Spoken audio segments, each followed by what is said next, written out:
nightmare as millions return from the holiday. A massive computer outage across the country at the nation's biggest airports.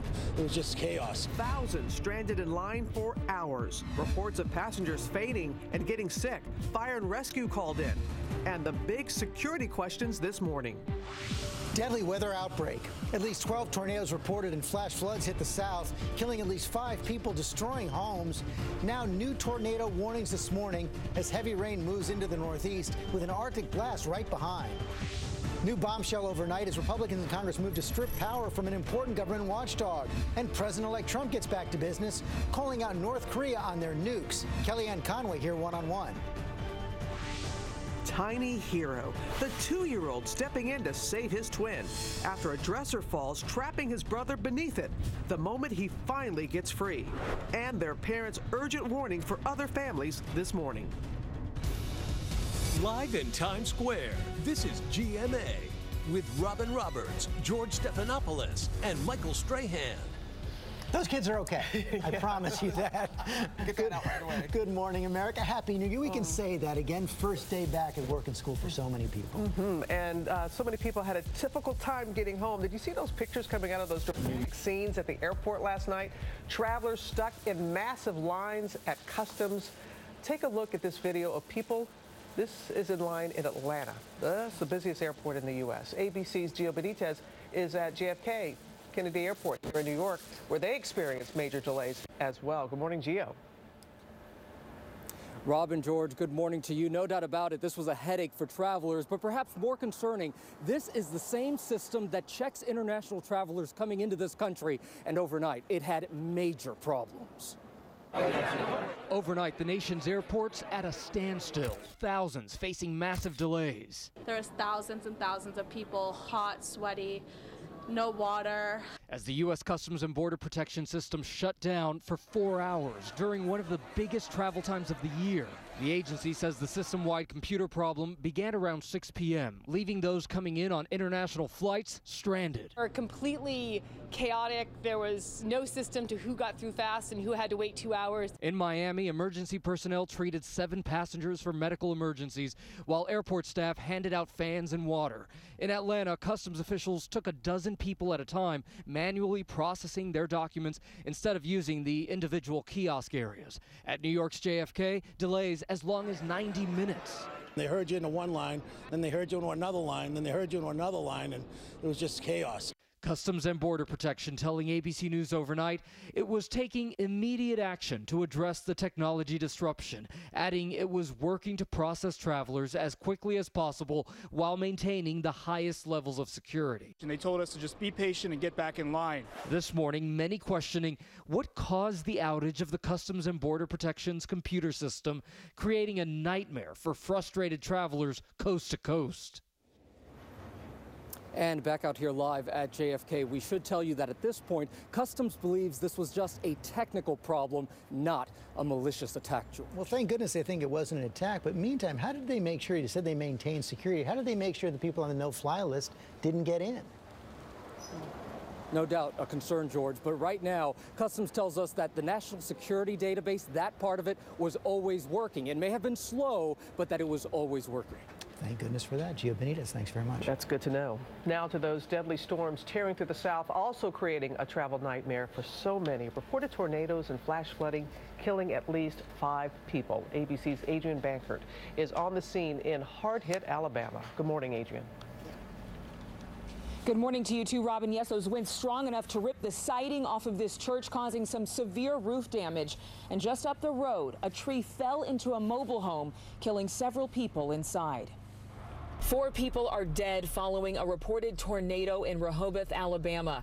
7 people were in this trailer when a tree went right through the roof, splitting it in 2. The other 3 inside managed to escape. This just one of 12 reported tornadoes in 3 states overnight, including Georgia, where 70-mile-per-hour winds combined with rising floodwaters created havoc on the roads. Emergency workers racing to the scene after this massive tree fell on a home, hitting 2 cars and blocking streets. Raging winds in Mississippi overturned tractors and knocked through houses.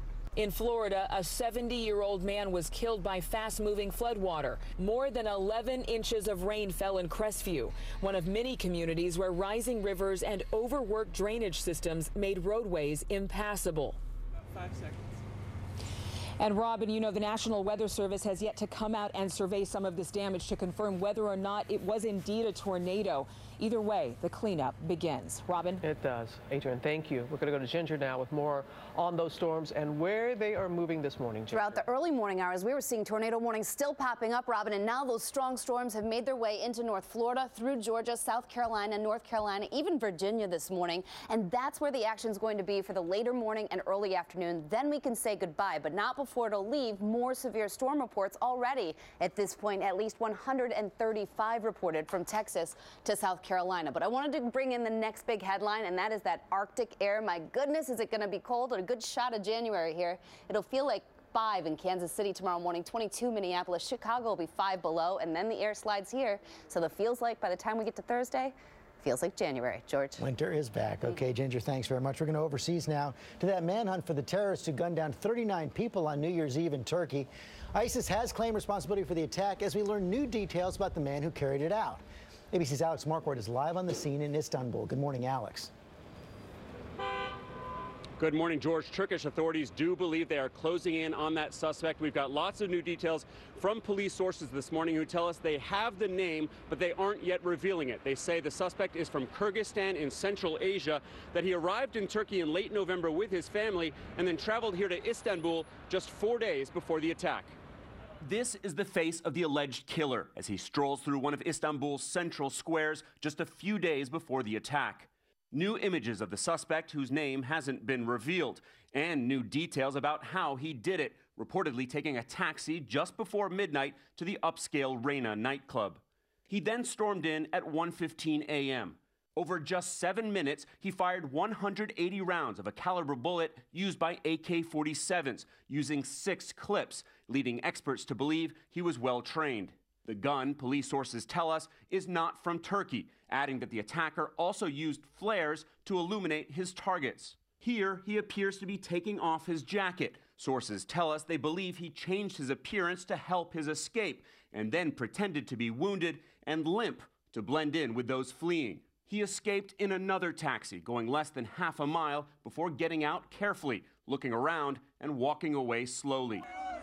Behind him, carnage. Among the wounded, 35-year-old American Jake Rock in Istanbul on vacation, who was shot in the leg and pretended to be dead.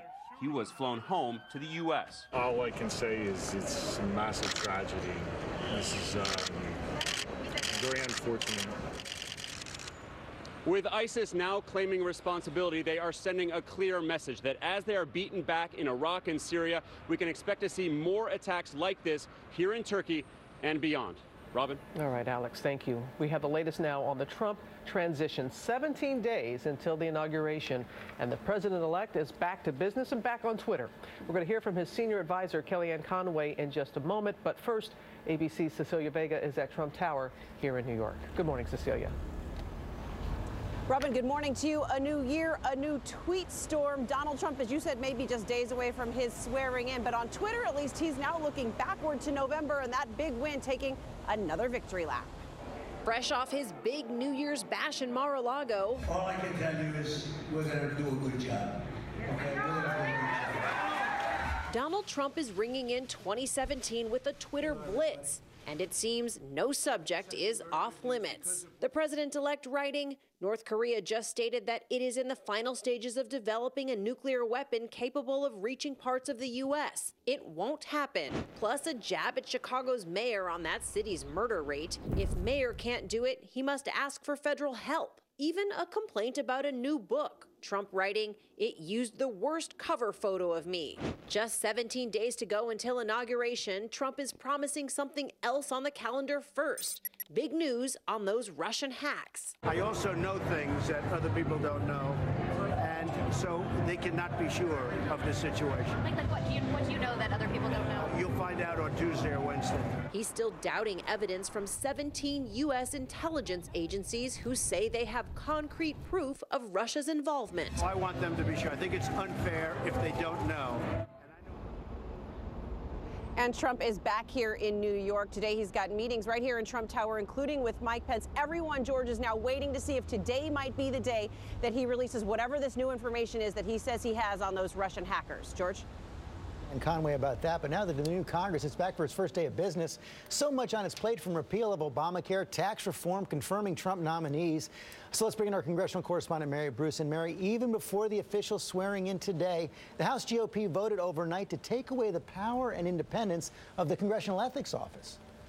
George, this came as a huge surprise. Late last night, behind closed doors, House Republicans moving to effectively gut their own watchdog. The Independent Ethics Office was created to keep lawmakers in check, to help investigate allegations of their own wrongdoing. But now Republicans want to move that office under their own control, saying it will create a fairer process. Even Republican leaders are frustrated by the move, and Democrats are outraged. It is definitely a sour note to kick off the first day of the new Republican-led Congress. And such a packed schedule, Mary, for this Congress, including getting those Trump cabinet nominees confirmed. Those confirmation hearings scheduled to start soon.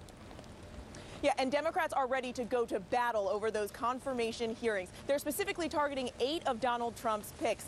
In particular, they want those nominees to release more of their personal financial records. And if they don't, George, get ready for a long, drawn-out fight up here on Capitol Hill. George? Thanks, Mary. Let's get more on this now from Donald Trump's senior advisor, Kellyanne Conway. Welcome back. Happy New Year. Happy New Year to you, George. So let's start out with this congressional action. President-elect Trump famously promised to drain the swamp in Washington. He wanted real reform. So is this what he had in mind? Does he support what they've done? I haven't discussed this with the president-elect directly, but let's make clear that you're still going to have an office of complaint review. In other words, it's not like we're taking away. But now it's under oversight of the Republican majority in Congress. It's not independent. Well, but the full House will vote on it today, and the Democrats will have their say. Certainly, they're part of the House. But look, there's a very ambitious agenda to push forward. The Republicans have been given the majority in the House and the Senate, most of the governorships. They've won over 1,000 state legislative seats under President Obama's watch. So there's a mandate there for them to make significant change. But is this the way to start gutting the Independent Ethics Office? Well, but again, gutting it doesn't mean that there won't be a mechanism. I don't want your viewers to be given the impression, George, that there's no way for complaints to be reviewed. But there's also been an overzealousness in some of the processes over the years. And we don't want people wrongly accusing. We don't want people mired in months, if not years, of ethical complaint review. Let's talk about North Korea. They are signaling they may test an intercontinental missile. We saw that tweet from President-elect Trump saying it won't happen.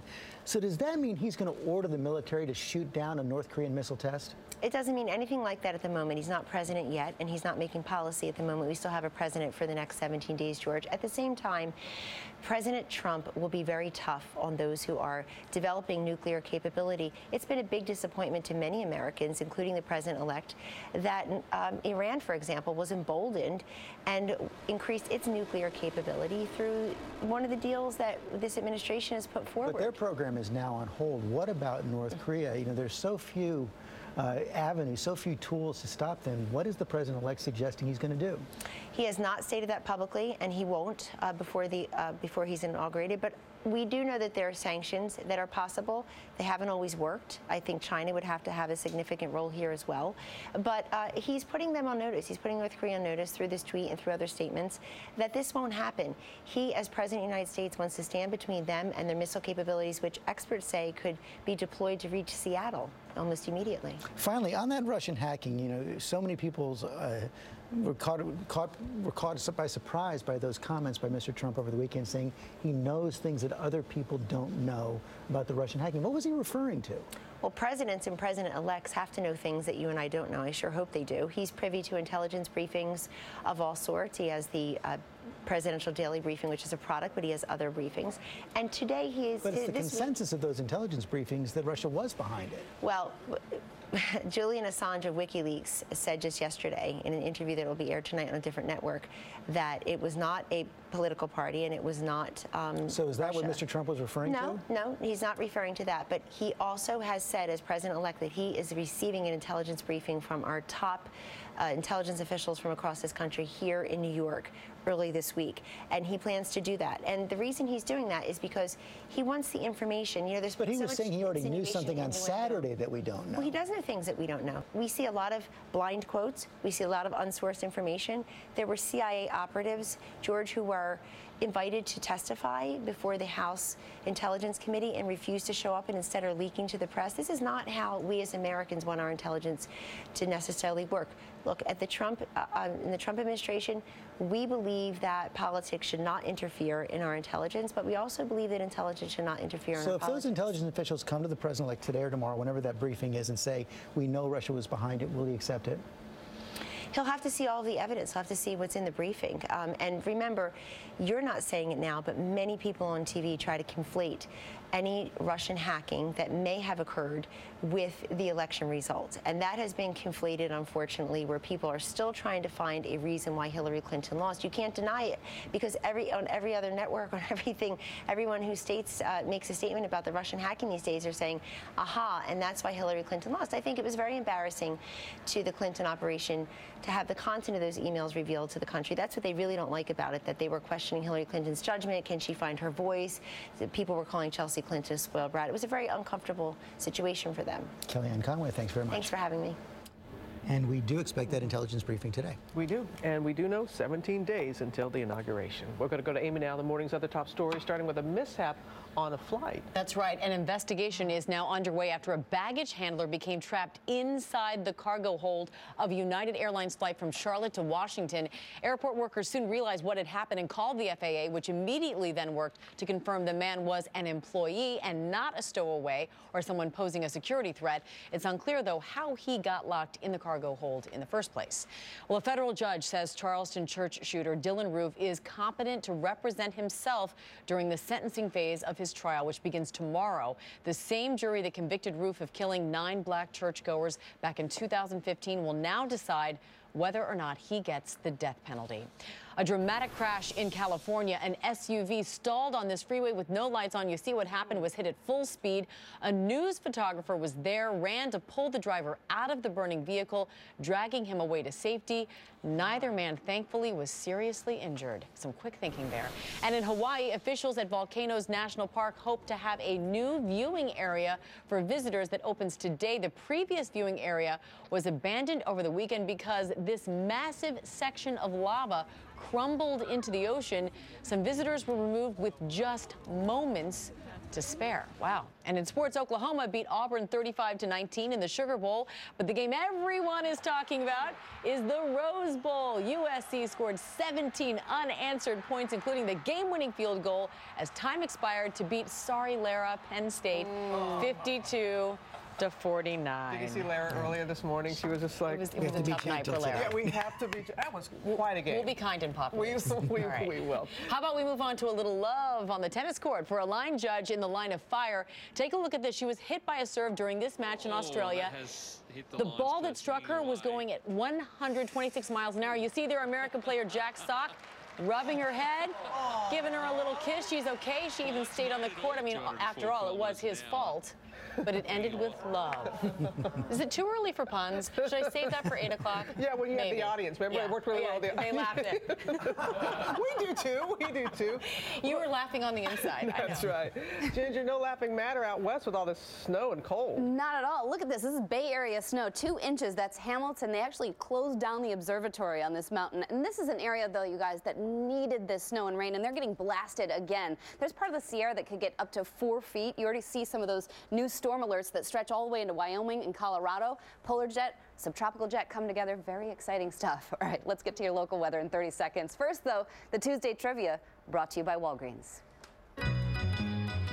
Look at you, saving money on your Medicare Part D prescriptions. At Walgreens, we make it easy for you to seize the day by helping you get more out of life and Medicare Part D. Now with $0 copays on select plans and rewards points on all prescriptions, Walgreens has you covered. So drop by and seize the savings.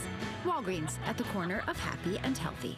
Temperatures today not budging much, 46, 47 for a high temperature. And look at the rain, 7 a.m. to 11 a.m. our heaviest. And that really is going to impact area roads. Could see some ponding on area roads by late morning. We do a little better after 2 o'clock today. Wintry system for the end of the work week could lead to some delays for the Friday morning rush. And it's cold air right through the weekend into the early part of next week with highs that'll be topping out at about 30 to 35 degrees.